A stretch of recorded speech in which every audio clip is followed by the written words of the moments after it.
आप जामिया वर्ल्ड देख रहे हो। जामिया वर्ल्ड इस वक्त मौजूद है बिहार के चंपारण मथुरा चौक पर। जैसे कि सबसे यंग एंड टैलेंटेड उम्मीदवार कहे जा सकते हैं, जो कि दिल्ली से पढ़े हैं, दिल्ली में थिएटर भी करते थे, लेकिन मेन स्ट्रीम पॉलिटिक्स जो होता है उसमें एक तरह से पार्टिसिपेट कर रहे हैं। और स्पेशली मोहम्मद इरशाद, इनकी माँ जी हैं सुहेला खातून, जो कि नकड़ियागंज 25 क्षेत्र से जिला परिषद की उम्मीदवार हैं। ओवरऑल क्या कहना चाहते हैं आप? इतने यंग एंड टैलेंटेड हैं, पॉलिटिक्स में आकर ज्वाइन करना क्यों ऐसा हुआ? एक्चुअली मेरा मानना ये है कि हर किसी का एक अपना प्रोफेशनल चॉइस होता है, और मेरा प्रोफेशनल चॉइस पॉलिटिक्स में आना ये है कि मेरी एक उम्मीद है कि मैं सांसद बनूंगा। तो सांसद बनने के लिए एक स्टेप होता है, स्टेप बाई स्टेप। अगर लैडर की बात करें, हर किसी के लैडर पे चढ़ने का एक तरीका होता है। मेरा चॉइस हुआ कि मैं क्यों ना जिला परिषद लड़ूँ। एक्चुअली मुझे लड़ना तो 2026 में था, बट अभी जब घर पे आया, सिचुएशन देखा, माहौल देखा, लोगों का काम करने का तरीका देखा, बिल्कुल अजीब सा था, बेढंगा जिसको हम बात करें। क्योंकि मेरा कुछ मैनिफेस्टो है, और मैनिफेस्टो में बहुत सारी चीज़ें, वो बात की बात है, हम बताएंगे उसको। मगर कहने का जो ये है कि पॉलिटिक्स में आना ये बेस्ट अपॉर्चुनिटी है, क्योंकि यहाँ पे जितने भी कैंडिडेट हैं वो लायक कैंडिडेट नहीं है। अगर साफ साफ हिंदी वर्ड में बोले तो उसको ना लायक बोलते हैं, जो किसी काम का नहीं। अच्छा, एक और चीज़ है, सबसे बड़ा चीज़ है आपका जो छाप मिला है, मक्का छाप, कहीं ना कहीं किसानों से ये चीज़ें रिलेट करता है। स्पेशली किसान, अगर आप यकीनन आप जीतते हैं तो किसानों के लेकर क्या आप एक तरह से जद्दोजहद करें? कहीं ना कहीं उनको बहुत परेशानी होती है, यूरिया खाद समय पर नहीं मिल पाता है, और खाद के लेकर जिस तरह से जद्दोजहद किसान करते हैं, लोग किसान भी कहते हैं कि सबसे अगर कोई काम है, अगर घाटा का काम हो तो किसान है। स्पेशली किसानों के लेकर क्या आपका कंसर्न है? एक्चुअली मैं जो मानता हूँ, अपने यहाँ जो मेन सोर्स ऑफ इनकम क्या है, लैंड है। तो जब लैंड है मेन सोर्स ऑफ इनकम, तो लोगों के पास कोई सब्स्टिट्यूट क्यों है? अगर सब्स्टिट्यूट की बात करें तो लोग पैडी क्रॉप, गेहूँ और ऊख, गन्ने पे डिपेंड है। मगर जो मैं कहता हूँ पूरा का पूरा एनिमल हस्बेंड्री है, वो कहाँ गया? मछली पालन, बकरी पालन, पोल्ट्री फार्म की जो सब्सिडीज आती है। अगर हम अभी बिहार की बात करें तो जो जनरल कैटेगरीज के लोग हैं उनको 60% मछली डिपार्टमेंट में, मछली पालन में सब्सिडीज मिल रहा है, और जो छोटी जाति के लोग हैं उनको 90% की सब्सिडीज मिल रहा है। किसी को ये बात पता तक भी नहीं है। जब मैं फील्ड में उतरा हूँ, जब मैंने जिला परिषद की बात करना चालू करा है, लोगों ने मुझे चाहा है, और उसका एक ही कारण है कि अब तक जितने भी लोग आए हैं जिला परिषद में बात बताने के लिए, वो कोई काम की बात करता नहीं है, मुद्दे की बात करता नहीं है। एक और चीज़ है, जैसे कि आप पढ़े लिखे हैं और एजुकेशन बहुत ही इम्पोर्टेंट रोल निभाता है कि कोई चीज़ को डेवलपमेंट करना है, लेकिन खास तौर पर भी देखा जा रहा है बिहार में या पूरा हिंदुस्तान में बेरोजगारी। युवाओं के लेकर क्या थिंकिंग है? अगर आप जीतते हैं तो एज ए रोजगार की अपॉर्चुनिटी कैसे आप क्रिएट कर सकते हैं? अलग अलग डिफरेंट स्किल सेंटर्स हो या जो भी हो। इसका मेन कारण है, मैं मेन दोषी ठहराता हूँ कि यहाँ पे जो मीडिया कंपनीज है, वो काम ढंग से या कम कंपनीज करती है। करने का मतलब ये है, किसी भी चीज़ को पहले दिखाया जाता है, फिर बताया जाता है, फिर लोग जानते हैं। अगर मैं बात करूँ यहाँ पे, आप जो पूछ रहे हैं, मैं कितने दिन से ढूंढ रहा हूँ कि मीडिया कवरेज हो, इस पॉलिटिक्स का मीडिया कवरेज हो, बट यहाँ पे कोई भी मीडिया कंपनी नहीं आती है। क्यों? क्योंकि वो भी अपनी प्रॉफिट एंड लॉस के बारे में सोचती है। अगर मैं इस इलेक्शन की बात करूँ बेरोजगारी की, तो बेरोजगारी में अगर आप ये देखें, एजुकेशन जो बेरोजगारी में आप देखें उन लोगों की कि क्या जॉब क्रिएट होगा। हम लोग जानते हैं कि बिहार में 2 मेन प्रॉब्लम्स हैं, जो सबसे ज़्यादा मेन प्रॉब्लम में आता है कि हमारे यहाँ ह्यूमन रिसोर्स बहुत ज़्यादा है, बट उनके पास क्या है, यूज नहीं है, गवर्नमेंट उसको यूटिलाइज नहीं करती है। हमारे यहाँ माइग्रेशन के 2 पहलू हैं, एक तो वर्क का है, कि लोग अपने वर्क के लिए बाहर माइग्रेट करते हैं, दूसरा जो है एजुकेशन के लिए। तो ठीक है, वर्क तो नहीं आ सकती है, कंपनी नहीं आ सकती है, उसके लिए गवर्नमेंट को बहुत ज़्यादा मेहनत करना पड़ेगा। बट अगर हम बात करें एजुकेशन की, तो गवर्नमेंट एजुकेशन माइग्रेशन रोक सकती है ना। ये पहल कौन करेगा? नए पीढ़ी के लोग करेंगे, नए युवा करेंगे, यूथ करेंगे। जब तक यूथ नहीं होंगे तब तक पॉलिटिक्स में मजा नहीं आएगा। क्योंकि अभी भी जितने लोग हैं, मेरा एक मानना है, अगर एक बाइक है, एक बाइक के चलाने वाला जो व्यक्ति है, वो जब व्यक्ति बाइक को चलाता है तो अपने तरीके से चलाता है, बट जब कोई दूसरा व्यक्ति चलाता है तो कहा जाता है कि भाई इसका चलाने का अंदाज कुछ अलग है। तो मैं कह रहा हूँ, जो हमारे यहाँ 3 लेवल्स ऑफ गवर्नमेंट है, जैसे केंद्र सरकार, राज्य सरकार और लोकल गवर्नमेंट। तो लोकल चीज़ों को सुधारने के लिए ही तो लोकल गवर्नमेंट बनती है। तो यहाँ पे जब लोकल गवर्नमेंट काम नहीं करेंगे तो कौन करेगा?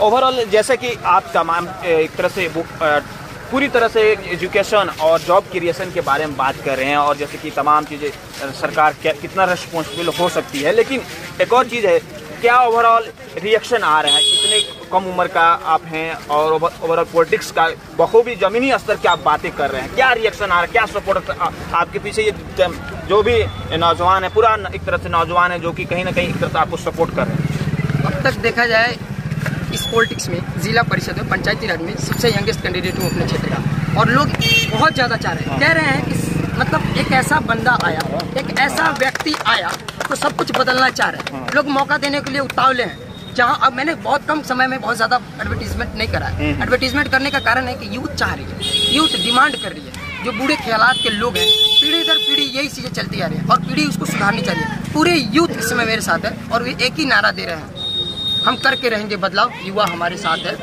हम करके रहेंगे बदलाव, युवा तुम्हारे साथ है। इस साथ तुम करके रहेंगे बदलाव, जनता तुम्हारे साथ है। और युवाओं की आप बात कर रहे हैं, यकीनन युवाओं को जॉब चाहिए और एजुकेशन भी चाहिए और स्कॉलरशिप भी चाहिए। स्कॉलरशिप की बड़ी बात होती है, अगर कोई भी हायर एजुकेशन अगर मतलब प्राप्त करना है तो स्कॉलरशिप कहीं ना कहीं जितना टैलेंट है, कहीं ना कहीं आप देखते हैं कि बिहार के स्टूडेंट्स जो जाते हैं मतलब दिल्ली वगैरह में पढ़ने के लिए, तो कहीं ना कहीं स्कॉलरशिप का बड़ा एक तरह से दिक्कत होता है। स्कॉलरशिप के लेकर क्या मतलब की सोच आपका है और स्कॉलरशिप के लिए क्या आप जद्दोजहद कर सकते हैं? Day by day government scholarship की स्कीम दे रही है, बट सबसे ज़्यादा इम्पोर्टेंट है अवेयरनेस। यहाँ पे अवेयरनेस नहीं है, बहुत सारे अभी हैं बट कोई अवेयरनेस नहीं है। अवेयरनेस देगा कौन? एक जिला परिषद व्यक्ति है, कोई 15 साल से रहता है, एक ही जगह पे रहता है, वो यहाँ से वहाँ टस से मस नहीं करता है, वो किसी स्कूल में नहीं जाता है, उसके बच्चे बाहर पढ़ते हैं। बट यहाँ पे जो लोकल गवर्नमेंट में जो लोकल लोग हैं वो क्या करते हैं? वो हाई हाई करके रह जाते हैं। उनको क्या होता है, समझा जाता है ये नाबूझ है, ये नहीं कुछ नहीं समझते, इनको भुलिया दिया जाए, भगा दिया जाए। ये नहीं चलेगा। अब चीज़ें बदल रही हैं और हमारा काम है अवेयरनेस देना।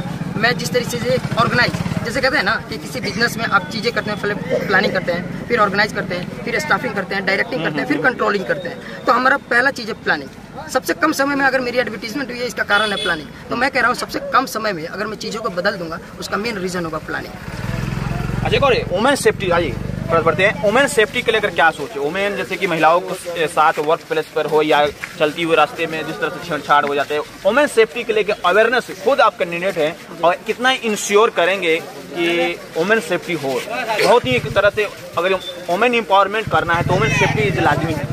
सबसे ज़्यादा इम्पोर्टेंट ये चीज़ है कि हम उनको ये समझें एज ए ह्यूमन। अगर हम एक मेल है और हमें आज़ादी है, तो एक फीमेल है तो उनकी भी आज़ादी है। सिर्फ जेंडर का फ़र्क है, सोच दोनों का ब्रेन एक ही है। फीमेल भी सोचती है, मेल भी सोचता है।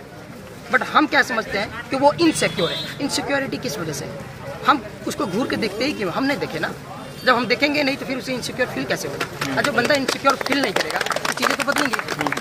अच्छा, ओवरऑल जैसे कि आप देख रहे हैं घूम कर, आपकी नज़र में क्या सबसे अपने जिला परिषद क्षेत्र में सबसे फर्स्ट प्रायोरिटी में कामें क्या हो सकता है आपके नज़र में? अगर आप घूम रहे हैं, देख रहे हैं एक तरह से यंग टैलेंटेड हैं तो देखिए, एक्चुअली मेरा ये मानना है कि हर 10 साल पे जनगणना होता है कि कितने लोग जिंदा हैं, कितने लोग मर गए, कितना बच्चा पैदा हुआ।